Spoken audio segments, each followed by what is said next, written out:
pagi Ibu. Baik, selamat pagi. Ada yang bisa saya bantu? Saya datang ke sini karena saya merasa saya ada masalah dengan pacar saya. Oke, baik. Berarti sekarang boleh saya tahu namanya siapa?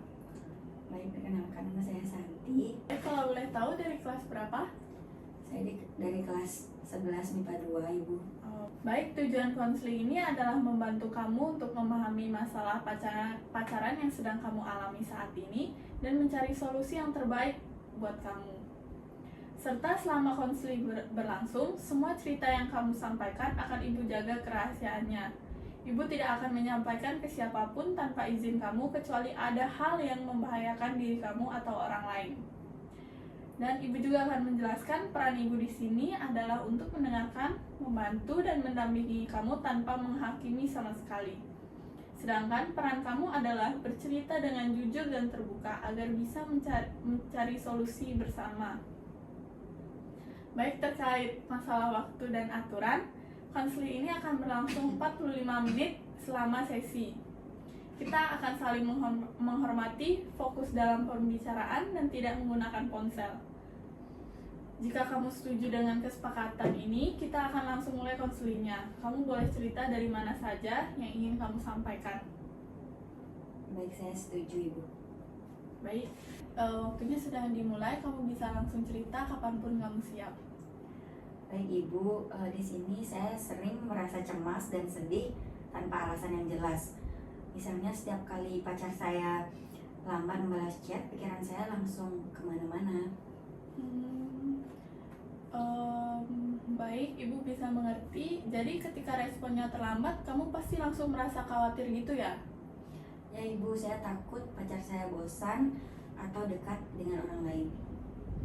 Kalau Ibu boleh tahu, sejak kapan perasaan kamu itu mulai muncul seperti yang kamu ceritakan itu? Saya mulai merasa seperti ini sejak 3 bulan terakhir Ibu. Sejak dia jadi lebih sibuk dan sering memainkan ponselnya, tapi jarang untuk membalas pesan saya. Baik, jadi apa yang biasanya kamu lakukan saat perasaan itu muncul?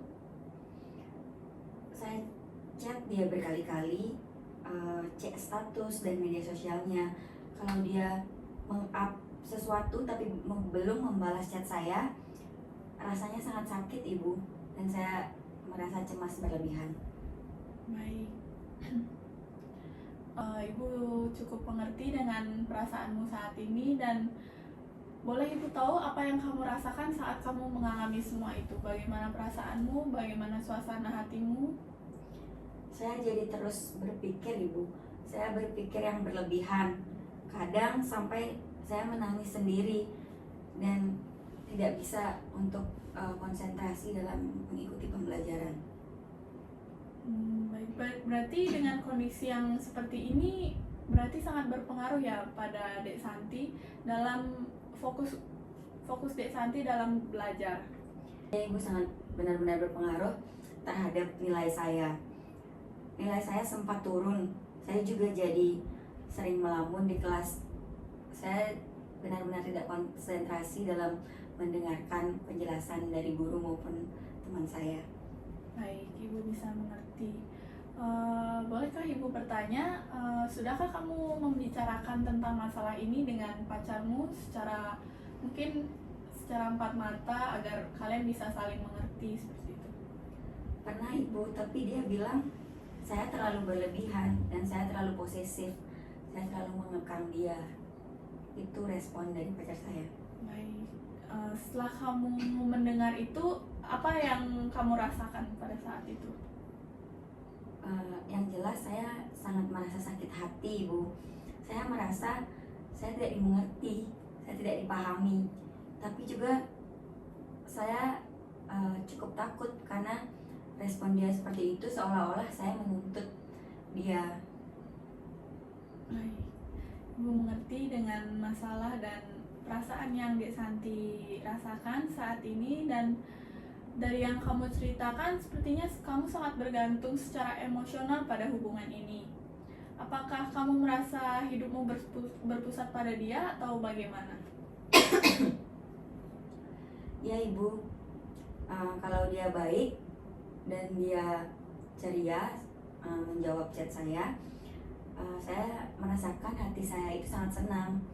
Kalau dia cuek, seolah-olah sesuatu yang ada di sekitar saya itu terasa sangat hancur, seperti itu, Ibu.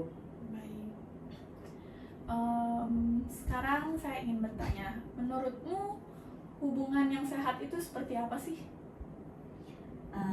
Yang saya tahu, hubungan yang sehat itu seharusnya saling percaya, Ibu, saling dukung, dan hubungan yang sehat itu tentunya membuat satu sama lain itu nyaman. Baik, saya setuju sih dengan yang Dek Santi katakan tadi. Dan menurut Dek Santi, hubungan Dek Santi dengan pacar Dek Santi itu sudah termasuk hubungan yang sehat atau belum? Dari yang saya alami dan saya berpikir itu belum sepenuhnya, Ibu. Baik, tidak apa-apa Dek Santi, Ibu mengerti. Perubahan itu memang tidak instan. Kita bisa mulai dari langkah kecil saja, seperti mengulangi ketergantungan pada chat lebih tepatnya, dan belajar mengelola pikiran saat cemas. Baik, Ibu, saya mau mencoba. Saya capek hidup seperti ini, Ibu, rasanya linglung, dan saya juga ingin hari-hari saya menyenangkan. Baik, Ibu mengerti tentang keadaan yang Adik Santi alami hari ini. Pendapat dan saran Ibu bisa Adik Santi terima agar Adik Santi bisa memilih jalan keluar mana yang menurut Adik Santi paling tepat untuk masalah ini. Sebelum sesi konseling ini berakhir, apakah Adik Santi berkenan untuk menonton video tentang cuplikan pacaran sehat? Ya, Ibu, saya berkenan. Saya ingin tahu, dan supaya saya bisa lebih mengerti dengan saya menonton video yang Ibu berikan. Baik.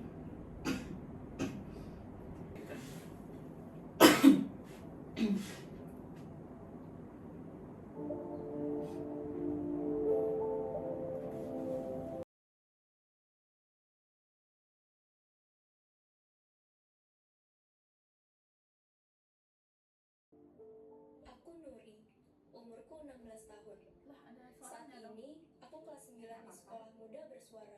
Nanti mute ya. Benar, masa remaja nggak hanya menyenangkan. Tentu ada tantangan yang nggak bisa dihindari. Seperti yang pernah ku alami saat kelas 8. Namanya Dikta. Ia teman sekelasku. Dia bilang menyukaiku. Karena dia terlihat baik, aku pun suka dengannya. Tentu, saat itu aku memiliki sahabat, dan mereka tahu kalau aku dan Dikta dekat. Semakin hari, tanpa aku sadari, aku semakin menjauh dari mereka. Hari-hariku hanya dihabiskan bersama dengan Dikta. Setiap aku ingin kumpul sama teman-teman, Dikta selalu melarang dan menganggap aku mengutamakan sahabatku. Padahal, sudah 3 bulan lebih aku gak main sama mereka. Pas libur sekolah, aku mau istirahat dan kumpul sama keluarga. Tapi Dikta mengajakku main. Kalau nolak, dia akan marah sekali. Aku takut kalau dia sudah marah. Ada satu hal yang membuatku gak nyaman dan kecewa. Dia pernah memaksa untuk menciumku. Lalu aku menolak dengan tegas. Dan gak jarang dia ngirimin link berisi cerita romans remaja yang mengarah ke hubungan seksual. 5 bulan menjadi teman dekatnya, aku gak kuat lagi berada di situasi tersebut. Saat itu, aku gak tahu harus cerita ke siapa. Entah kenapa, Ica dan Andi mengirim chat. Mereka menanyakan kabarku dan mengajakku untuk ketemu. Tiba-tiba, aku teringat kelima sahabatku, Ica, Dewa, Nina, Andi, dan Feby yang sudah lama gak berkontak. Akhirnya kita ketemuan. Jujur, aku kangen banget sama mereka. Aku minta maaf atas sikapku ketika menjauh dari mereka. Mereka mendengarkan ceritaku tanpa menyalahkan, percaya atas apa yang kurasakan, janji untuk menyimpan ceritaku, dan mendukung keputusanku untuk keluar dari hubungan yang gak sehat itu. Berada di sekeliling mereka menyadarkanku betapa pertemanan yang kita bangun dari kelas 7 sampai sekarang selalu mengutamakan kejujuran, saling percaya, dan terbuka dengan pendapat satu sama lain. Pokoknya saling mendukung, gak memaksa, dan menghargai banget deh. Dari persahabatan ini pun, aku jadi lebih mengenal diriku sendiri dan belajar memahami situasi juga kondisi orang lain. Karena membangun hubungan yang sehat bukan hanya tentang aku saja, tapi ada kamu, kita, dan mereka.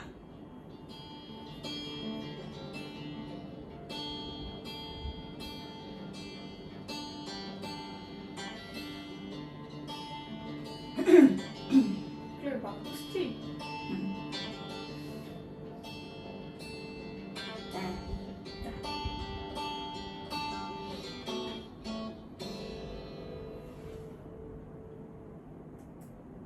Baik, setelah menonton video cuplikan pendek ini, Ibu ingin bertanya bagaimana perasaan Dek Santi sekarang?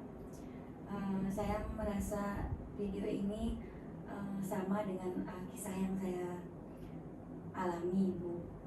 Di sini saya merasa hubungan saya memang benar-benar bisa dikatakan hubungan yang tidak sehat, seperti itu. Terima kasih Ibu telah memberikan cuplikan video ini sangat bermanfaat bagi saya. Baik, sama-sama ya Dek Santi. Terus Ibu juga ingin mengingatkan bahwa masih banyak orang-orang yang sayang di sekitar kamu, misal seperti teman-teman kamu dan keluarga kamu. Kamu juga bisa mulai bercerita kepada mereka agar mungkin kamu bisa mendapat sedikit pencerahan dari mereka. Baik Ibu, terima kasih. Baik, mungkin untuk sesi konseling kali ini bisa diakhiri. Jika Dek Santi berkenan untuk datang kembali, silakan. Pintu ruang konseling ini selalu terbuka bagi seluruh siswa di sekolah ini. Baik Ibu, saya sangat mengucapkan terima kasih banyak kepada Ibu karena sudah mau mendengarkan cerita saya. Saya harap cerita ini hanya sampai di Ibu dan saya saja. Di sini saya sangat mempercayai Ibu. Jika saya merasa hal yang sama, saya akan datang ke sini lagi. Terima kasih. Baik, terima kasih. Keluar gitu.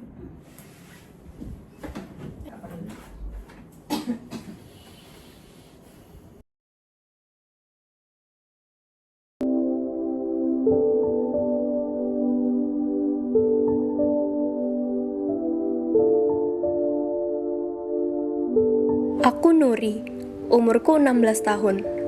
Saat ini, aku kelas 9 di sekolah muda bersuara. Benar, masa remaja nggak hanya menyenangkan. Tentu ada tantangan yang nggak bisa dihindari. Seperti yang pernah ku alami saat kelas 8. Namanya Dikta. Ia teman sekelasku. Dia bilang menyukaiku. Karena dia terlihat baik, aku pun suka dengannya. Tentu, saat itu aku memiliki sahabat, dan mereka tahu kalau aku dan Dikta dekat. Semakin hari, tanpa ku sadari, aku semakin menjauh dari mereka. Hari-hariku hanya dihabiskan bersama dengan Dikta. Setiap aku ingin kumpul sama teman-teman, Dikta selalu ngelarang dan menganggap aku mengutamakan sahabatku. Padahal, sudah 3 bulan lebih aku gak main sama mereka. Pas libur sekolah, aku mau istirahat dan kumpul sama keluarga. Tapi Dikta mengajakku main. Kalau nolak, dia akan marah sekali. Aku takut kalau dia sudah marah. Ada satu hal yang membuatku gak nyaman dan kecewa. Dia pernah memaksa untuk menciumku. Lalu aku menolak dengan tegas. Dan gak jarang dia ngirimin link berisi cerita romans remaja yang mengarah ke hubungan seksual. 5 bulan menjadi teman dekatnya, aku gak kuat lagi berada di situasi tersebut.